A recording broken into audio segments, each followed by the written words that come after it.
এতদিন শুনছি রাজায় শুধু দেশটা করে শাসন, এই রাজায় নাকি মানুষের খাবার হয়ে গেছে এখন। খাইবা? খাইতে দিলে খাইতে পারি, রাজি আছি এখন। খাওয়ার পরে খেলাধুলা শুরু হবে কখন?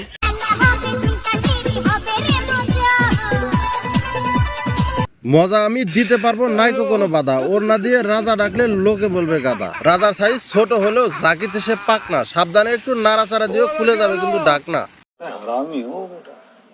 বেমান একটারে সরাইছি 10টারে আনমো।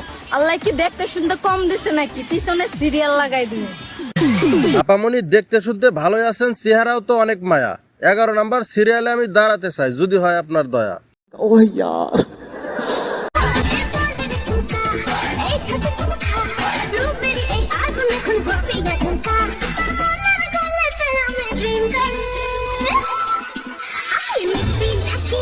মিষ্টি নাকি টক সেটা বলতে পারবো না, চুমু খাওয়ার সুযোগ দিলে আমি কিন্তু ছাড়বো না। ভালো হয়ে যাও মাসুদ, ভালো হয়ে যাও।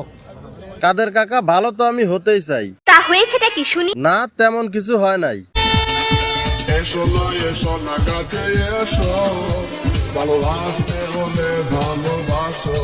নোংরা কিছু টিকটকার আইসা ডাকে যদি এমনে, তাহলে কাকা বলেন তো আপনি ভালো হমুক কেমনে? তাও সত্য।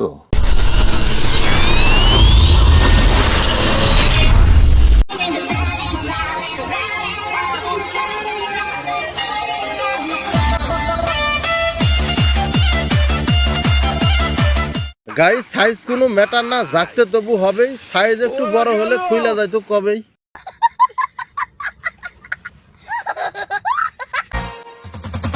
ডিয়ার এক্স, আমি এখনো আছি আর সব সময় থাকবো তোমাকে বাস দেওয়ার জন্য।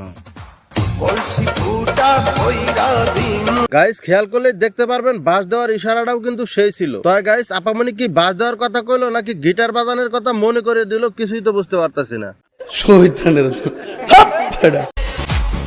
প্রেমে তো আমি আবারও পড়বো, কারণ আমার মন ভাঙছে, জিনিস না। প্রেমে আপনি পড়তেই পারেন, নাই তো কোনো বারণ। 11 নাম্বার সিরিয়ালে আছি, টেনশনের নাই কারণ। তাই গাইস জিনিস বলতে কি আপামনি সাইলেন্সারের কথা কইলো নাকি রে ভাই? আমি তো বুঝি না, মাথায় ঢুকে না। আপামনি 2025 সালে আইসা নিজের জিনিস যতই ভালো দাবি করেন, আমরা এটা কিন্তু মানবো না। যারা মনে করতেছস নতুন বছরে নতুন অনেক গাড়ি পাবি, পাবি। কোনোটার সাইলেন্সার ফাড়া, কোনোটার ইঞ্জিন সমস্যা, আর কোনোটার তো হেডলাইটই চলতেছে না। আর এই লাইনটাও কিন্তু গাড়ির জন্য ছিল না।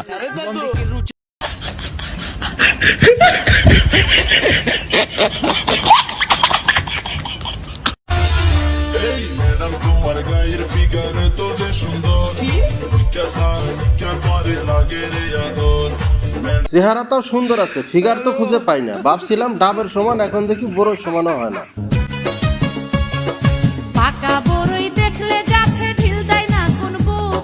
তোমার কুরকুরানি দেখলে মনে হয় তোমার বড়োর সাইজ না জানি কত বড়। হয় পোকারে দিয়ে খাও তাও ভালো হবে। এত ছোট সাইজের বড়োর প্রতি আমার মোটেও ইন্টারেস্ট নাই, কারণ ছোট সাইজের বড়গুলা হলো অরিজিনালি দেশি। এমনিতে এদের কুরকুরানি বেশি হলেও ভিতরে কিন্তু পুরাটাই বেশি।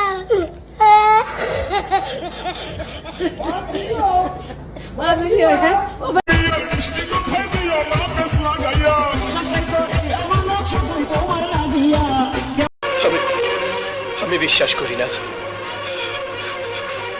আমি বিশ্বাস করি না, আমি বিশ্বাস করি না। হয় বিশ্বাসটা হইব কেমনে? বিশ্বাসের মায় তো স্বাধীনতা অর্জনের আগেই পালাইছে। আর আপনি টিকটাকে এসে আমানতে যেভাবে ইঙ্গিত দিতেছেন, তাতে তো মনে হচ্ছে দেশ স্বাধীনের সাথে সাথে আপনার আমানতও স্বাধীন হয়ে গেছে। এইটা তুমি একটা কথা কইলে ভাই। গাইজ চলেন স্বাধীনতা অর্জনের একটু নমুনা দেখে আসি।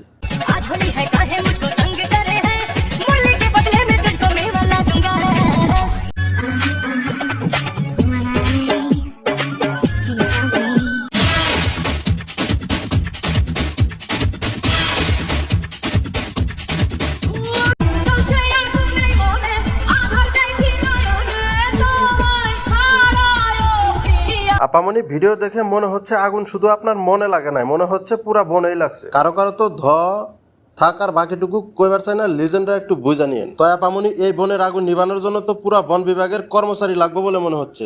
ঘটনা সত্য। আপামনি সত্য মিথ্যা বুঝি না, ভিডিও করবো শেষ। যেভাবে আপনি ভিডিও করেন তাতে তো নষ্ট হচ্ছে জাতি আর সোনার বাংলাদেশ। তাই আপু আপনার প্রতি রিকোয়েস্ট করে বলতেছি, নিজে ভালো হওয়ার চেষ্টা করুন, অন্যকে ভালো হতে সহায়তা করুন। Thank you. সো গাইস, আজকের ভিডিও এ পর্যন্তই। দেখা হবে পরবর্তী কোনো ভিডিওতে। সে পর্যন্ত সবাই ভালো থাকুন, অন্যকে ভালো রাখুন। আল্লাহ হাফেজ।